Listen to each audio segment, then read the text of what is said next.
मेरा नाम आरोही मेहता है। आज मैं आजाद हूँ। उस घटना को बीते 5 साल हो गए हैं, पर मैं अब तक उसे भुला नहीं पाई। तुम्हारे बेल अपील को रद्द किया जाता है और मेरे पास और कोई चारा नहीं। मैं तुम्हें जेल भेज रहा हूँ। जज ने ऑर्डर दिया। मैंने अपनी जिंदगी में इससे पहले चाकू कभी नहीं देखा। मैंने कहा, नहीं, मैंने यह नहीं किया। जज अपना हथौड़ा ठोकने लगे। मैंने कहा, नहीं, मैंने यह कत्ल नहीं किया।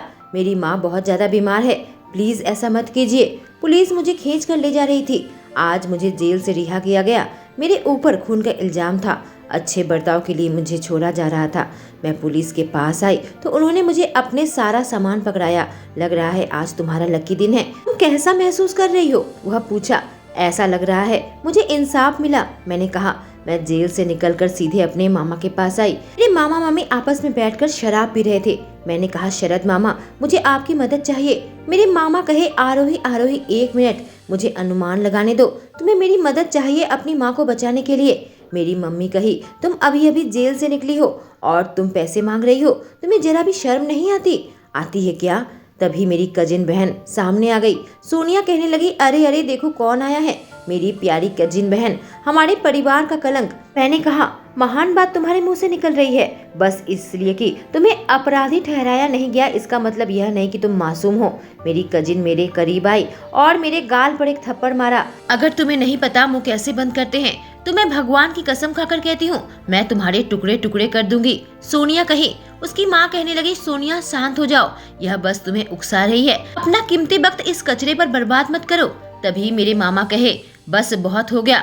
आरोही, तुम सच में अपनी माँ को बचाना चाहती हो तो मेरे पास तुम्हारे लिए एक बिजनेस प्रपोजल है। मैं थोड़ा सोची, फिर पूछी, वह क्या है? मेरे मामा कहे, मैं एक होने वाले बिजनेस पार्टनर के साथ निगोशिएशन कर रहा हूँ और अगर तुम उन्हें मना सको कॉन्ट्रैक्ट साइन करने के लिए तो मैं तुम्हारी मदद करूंगा। कहकर मुझे चाबी पकड़ाई। मैंने कहा, ठीक है, मैं यह काम करूंगी, चाहे जो भी हो जाए, अपनी माँ के लिए। और वह कॉन्ट्रैक्ट और चाबी उठाकर वहां से निकल गई। कहानी रुद्र कपूर की जुबानी। मैं आज दुनिया के सबसे बड़े मीडिया का बेताज बादशाह बन गया हूँ। मैंने रजत मीडिया कंपनी को अधिग्रहण कर लिया है। इससे मेरा बिजनेस और बड़ा हो जाएगा। अपने ऑफिस से निकल रहा था, मेरे पीछे पीछे मेरा असिस्टेंट अजय आ गया। उसने कहा, सर, हमारे सूत्रों के मुताबिक आरोही मेहता को जेल से रिहा कर दिया गया है। मैं चौंक उठा। क्या? ऐसा कैसे मुमकिन है?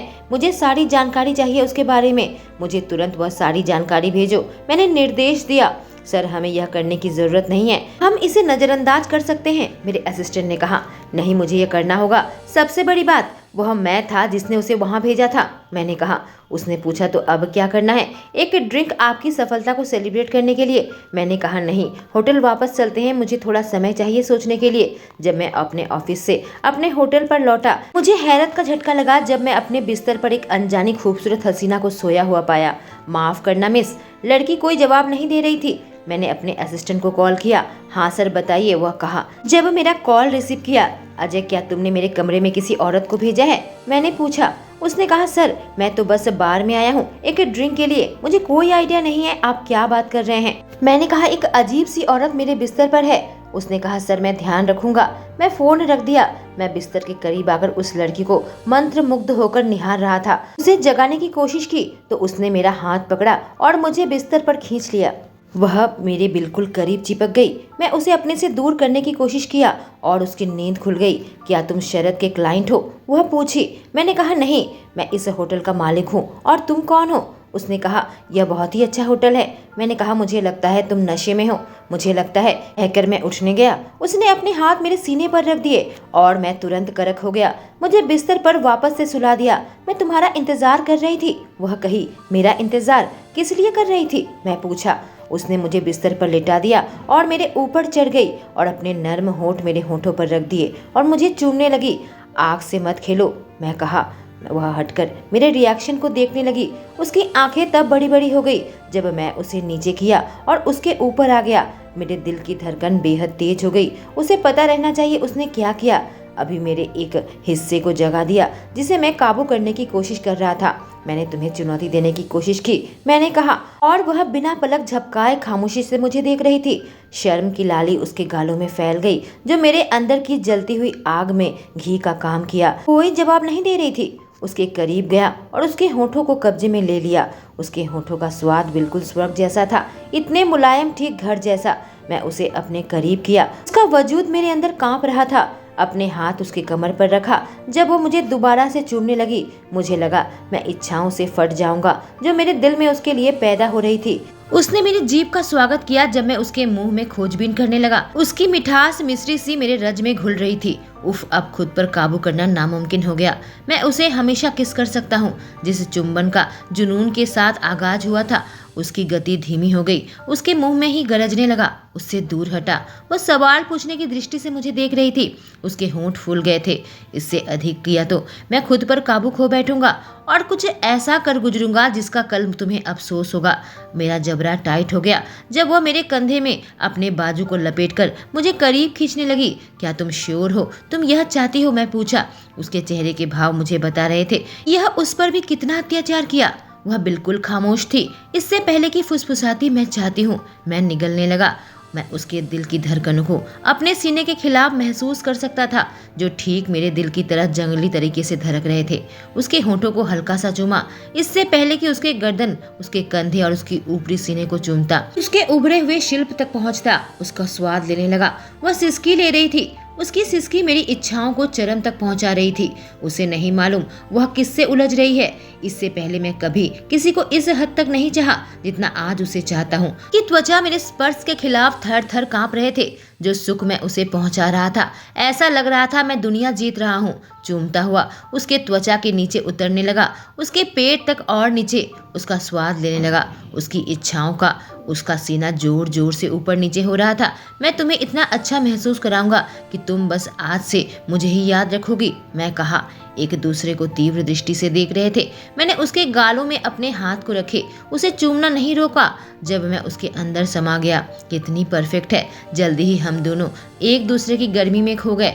जब अपनी इच्छाओं को उसके अंदर डाला, आज रात हम एक हो गए। कहानी आरोही की जुबानी। सुबह मेरी नींद खुली तो मैं खुद को एक होटल के बिस्तर में पाया। कंबल के अंदर मैंने देखा मेरे कपड़े नहीं थे। कल रात तुम्हारे सर्विस के लिए थैंक यू, एक आवाज आई। मैंने देखा मेरे सामने एक हैंडसम आदमी खड़ा था। उसने शर्ट नहीं पहने थे और मैं अपनी नजरें उसके सीने में दौड़ाने लगी। यह तुम्हारे लिए है, उसने कहा जब टेबल में पड़े पैसों की ओर इशारा किया। नाइट स्टैंड में जो पैसे पड़े थे मैंने उसे अपने हाथों में ले लिए। मैं इसे एक तारीफ के तौर पर ले रही हूँ, पर यहाँ पैसे क्यों हैं? मैंने पूछा। वह मेरी ओर देखा, कहा तुम्हें कुछ और चाहिए? शरद तुम्हारे साथ एक डील साइन करना चाहता है और यह उसके कागजात है। मैं कही। यह शरद कौन है? वह पूछा। तुम शरद को नहीं जानते? मैं पूछी। उसने इनकार में अपना सर हिलाया। क्या मुझे पता रहना चाहिए? वह पूछा। तो फिर तुम यहाँ पर क्यों हो अगर तुम उसे नहीं जानते? मैं पूछी। उसने कहा क्योंकि यह मेरा होटल है और यह मेरा स्वीट है। मैंने कहा क्या यह रूम नंबर 506 नहीं है? बिल्कुल आश्चर्य में थी। उसने कहा नहीं, ये प्रेसिडेंशियल स्वीट है। क्या? मैं बिल्कुल चौंक उठी। बिस्तर से उतरने लगी, जल्दी जल्दी अपने कपड़े उठाए, कपड़े पहनने लगी। वह मुझे अपने जैकेट पकड़ाया। कहा तो तुम इस वजह से मेरे साथ सोई थी? मैंने कहा मुझसे दूरी बनाओ प्लीज। उसने कहा मैंने तुम्हें काफी अच्छे रकम पकड़ाए हैं। मैंने कहा लेकिन ट्रांजैक्शन पूरा हो गया है और सबसे बड़ी बात, मुझे तुम्हारे पैसे नहीं चाहिए। क्या तुम श्योर हो? कहकर उसने नोटों की गड्डी मेरे सामने रख दी और मैं कुछ बातें सोचने लगी। मैंने डॉक्टर से पूछा था हमारे पास क्या ऑप्शन है। डॉक्टर ने कहा तुम्हारी माँ के पास जो हेल्थ इंश्योरेंस है उससे उसका खर्चा नहीं आएगा। इस इलाज का खर्चा बहुत ज़्यादा है, 10 लाख रुपए। मिस आरोही मेहता, मुझे और पैसे चाहिए। मैंने उस आदमी को देखा जो पैसे लेकर मेरे सामने खड़ा था। मैं हाथ बढ़ाई और उसके पैसे ले लिए। तभी वह आदमी बाहर जाकर अपने लैपटॉप में कुछ काम करने लगा और मेरा फोन रिंग हुआ। मेरे मामा का कॉल था।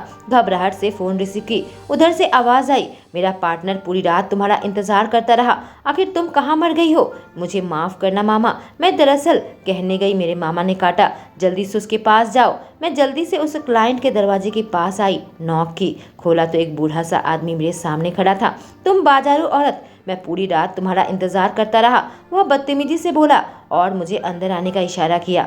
मैंने कहा मैं कोई बाजारू औरत नहीं हूँ। क्या सच में? वह कहा देखकर तो लगता है तुम बस एक मामूली सी कॉल गर्ल हो। मैं उस आदमी के कंधे को पकड़ी, उसके बॉल में एक लात मारी जिससे वह दर्द से गरजने लगा। तुम विकृत इंसान, तुम मेरे बारे में कुछ भी नहीं जानते, मैंने कहा। उसने कहा क्या सच में? क्या शरद ने तुम्हें इसलिए नहीं भेजा कि तुम मेरे साथ सोकर यह कॉन्ट्रैक्ट में साइन करवाओगी? वह कहा। मैंने कहा अब और नहीं, मैं अपनी इज्जत को बेच नहीं सकती, खासकर तुम जैसे घटिया इंसान को। घटिया औरत कहीं की कहकर वो मुझे मारने गया, तभी किसी ने उसका हाथ पकड़कर मोड़ दिया। घटिया इंसान कहीं के। वह आदमी चीखा।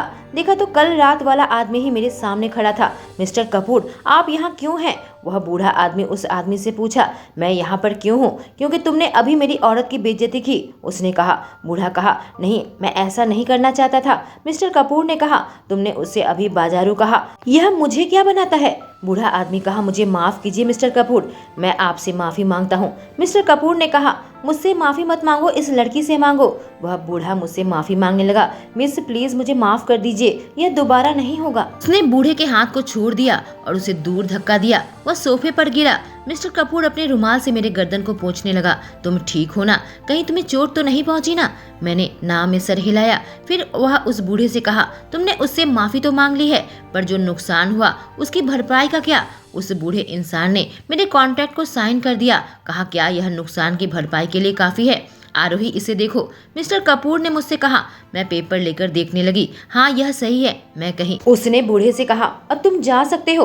वो वहाँ से निकल गया। मेरे पास दरअसल तुम्हारे लिए एक बिजनेस प्रपोजल है, मिस्टर कपूर मुझसे कहा जब मेरे करीब आने लगे। कैसा प्रपोजल? मैं पूछी। उसने कहा, मेरे साथ रहो मेरी प्रेमिका बनकर, और उसके बदले में मैं तुम्हें अच्छी रकम दूंगा। मैं खड़ी हो गई, कही, मैं कोई कॉल गर्ल नहीं हूँ। उसने कहा, नहीं नहीं, मेरा मतलब है कि तुम। मैं बीच में काटी। इसे एक नाइट स्टैंड कहते हैं, क्योंकि ऐसा दोबारा नहीं होता। मुझे जाना चाहिए। और मैं बाहर निकलने लगी। वह पीछे से पुकारा, दरअसल कुछ ऐसा है जिसमें तुम मेरी मदद कर सकती हो। जिसे सुनकर मैं उसकी ओर पलट गई और मुझे हंसी आ गई।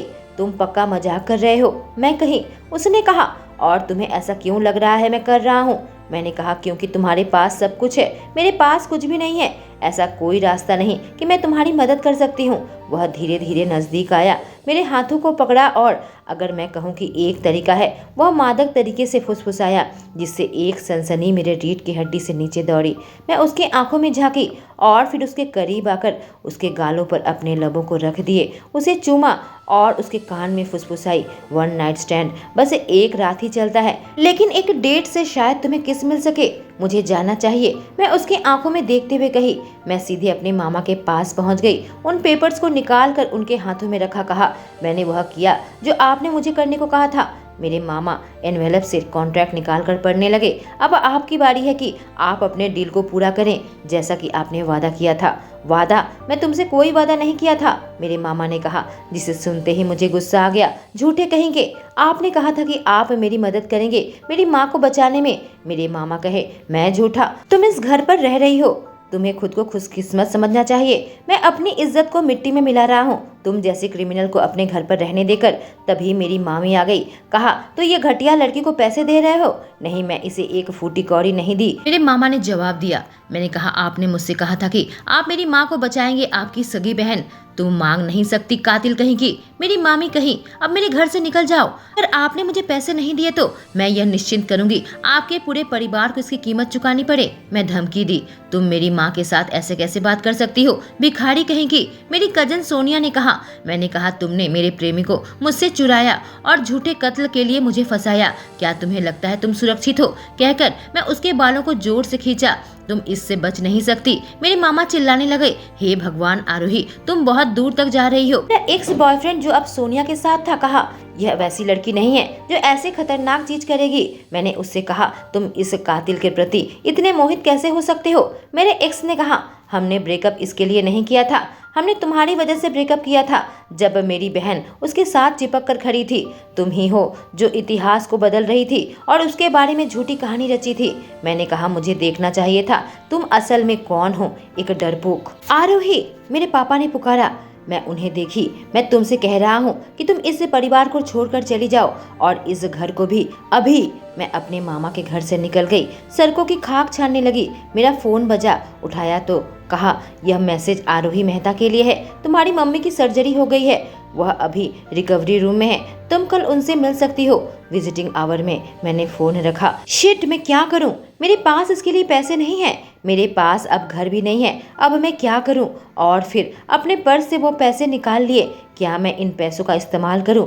मैं पैसे निकाल कर पैसे गिनने लगी कि तभी कोई आया और मेरे हाथ से पैसे छीन लिए। मैं नीचे गिर गई और मुझे जोर से चोट आई। कहानी रुद्र कपूर की जुबानी। मैंने अपनी असिस्टेंट आरोही मेहता के बारे में पता लगाने को कहा था। कल जब मैं अपने होटल में वापस आया, मुझे खूबसूरत सी लड़की मिली जिसके साथ मैं खुद को खो बैठा था। वह अभी मेरे कमरे में थी। मैंने अपनी लैपटॉप खोली और मुझे एक ईमेल मिला। खोलकर मैं उसके डिटेल देखने लगा। अपने असिस्टेंट को फ़ोन किया। अजय, यह क्या है? तुमने मुझे क्या भेजा है? यह वह जानकारी है जो आपने मिस आरोही मेहता के बारे में मंगवाया था। मैं उस लड़की की डिटेल्स को देखने लगा, सोचने लगा तो यही वह लड़की है जिसे मैं ढूंढ रहा हूँ। सर, क्या कोई दिक्कत है? आप ठीक तो है ना? मेरे असिस्टेंट अजय की आवाज़ आई।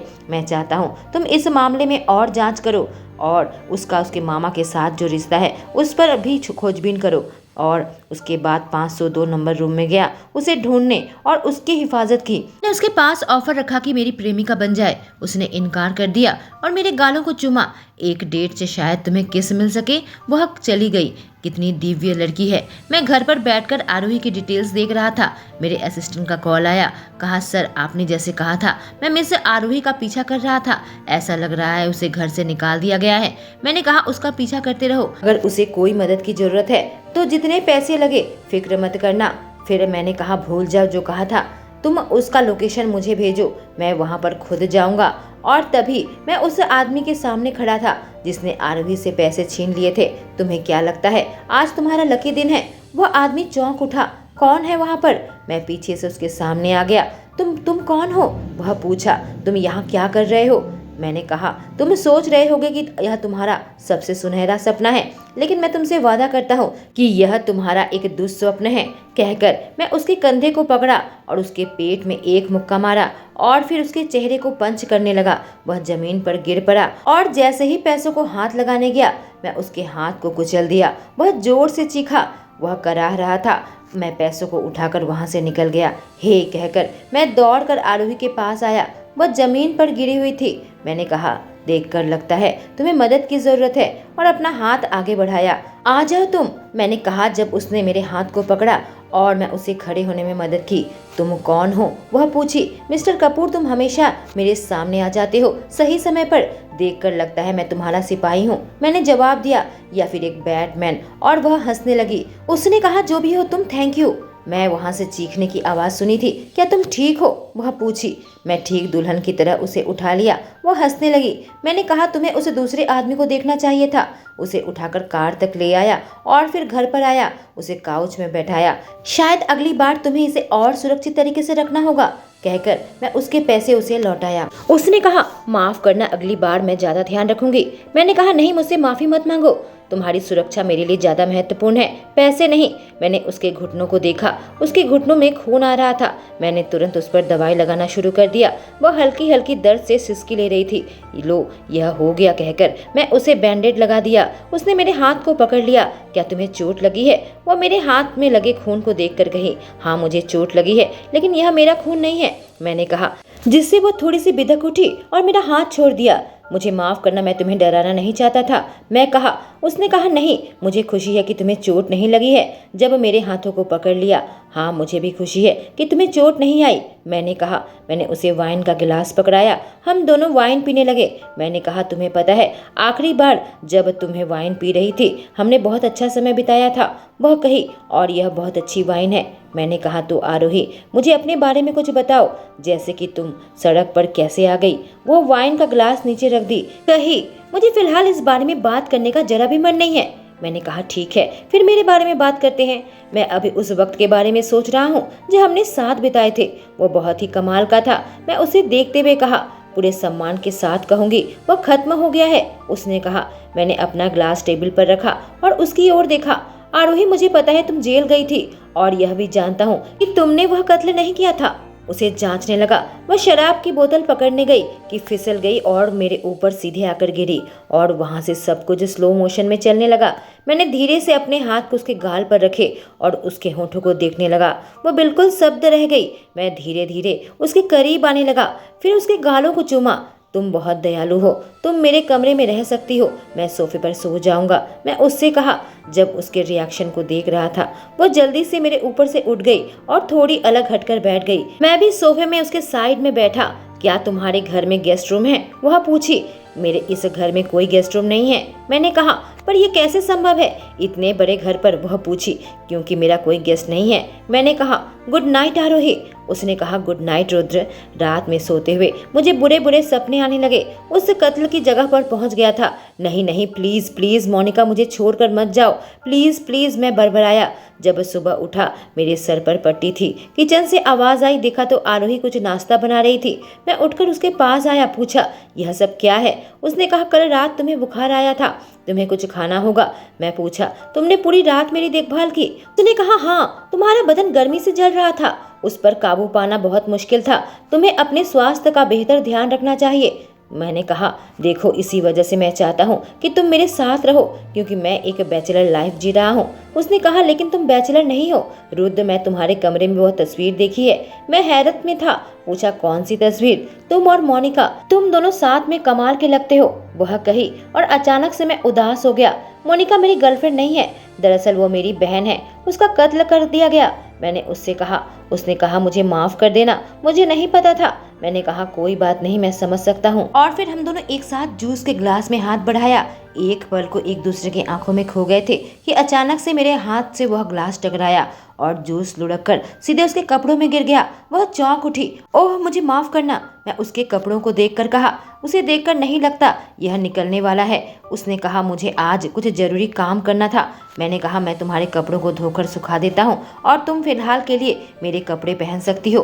वो कही लगता है यह इकलौता रास्ता है। मैंने कहा ठीक है, मैं तुम्हें अपने कपड़े देता हूँ। मैं उसके कपड़े वॉशिंग मशीन में डाल दिया था, वहीं पर खड़ा था और तभी वो मेरे सामने मेरी शर्ट पहन कर आ गई। मैं सर से लेकर पाँव तक उसे देख रहा था। मेरे शर्ट उसके थाई के बीचों बीच आए थे। मेरी नजर उसके पैरों पर गई और फिर अपनी नजरें उसके जिस्म में दौड़ाने लगा।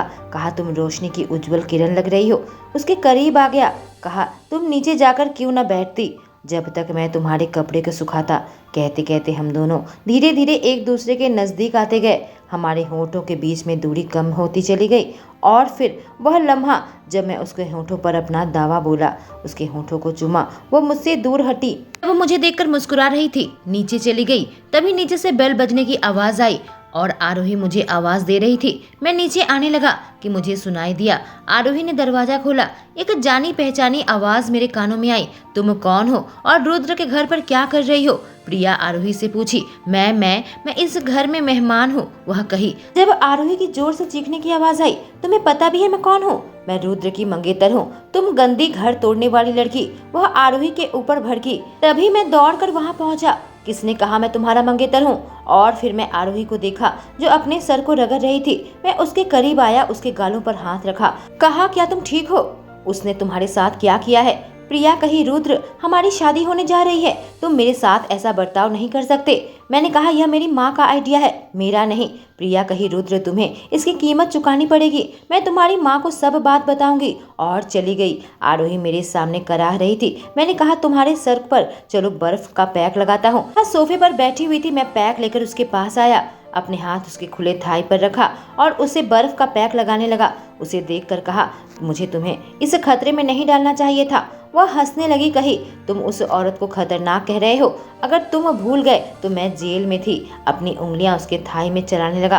कहा मेरी माँ प्रिया को पसंद करती है पर मेरा उसके साथ कोई रिश्ता नहीं है। वह कही तुम्हें सफाई देने की जरूरत नहीं है, हमारे बीच में भी कोई रिश्ता नहीं है। मैंने कहा मुझे अच्छे से याद है तुम्हारे पीठ में एक तिल है।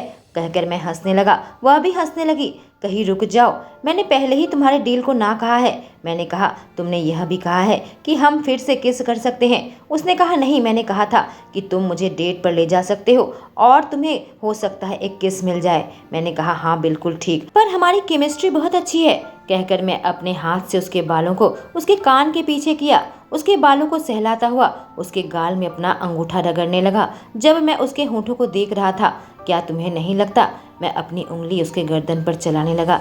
जब मैं एकदम झुक गया और उसके होठों पर अपने होंठ रख दिए, वह मेरे किस का जवाब दे रही थी जब अपने हाथ मेरे गालों पर रखे, लेकिन अगले ही पल मुझे पीछे कर दी, कही मुझे जाना होगा। तभी मैं बालकनी में खड़ा खड़ा देखने लगा। घर से बाहर जा रही थी, मेरा फोन बजा। मेरा असिस्टेंट था। मैंने पूछा, आरोही की माँ कैसा कर रही है? उसने कहा, आपने जैसे रिक्वेस्ट की थी हमने उसकी माँ का मेडिकल बिल भर दिया है।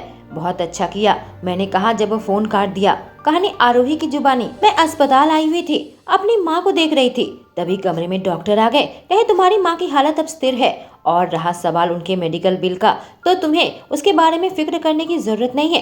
किसी ने तुम्हारे लिए उसका ध्यान रखा है। मैं चौंक गई। क्या? कौन हो सकता है जो इतना दयालु है?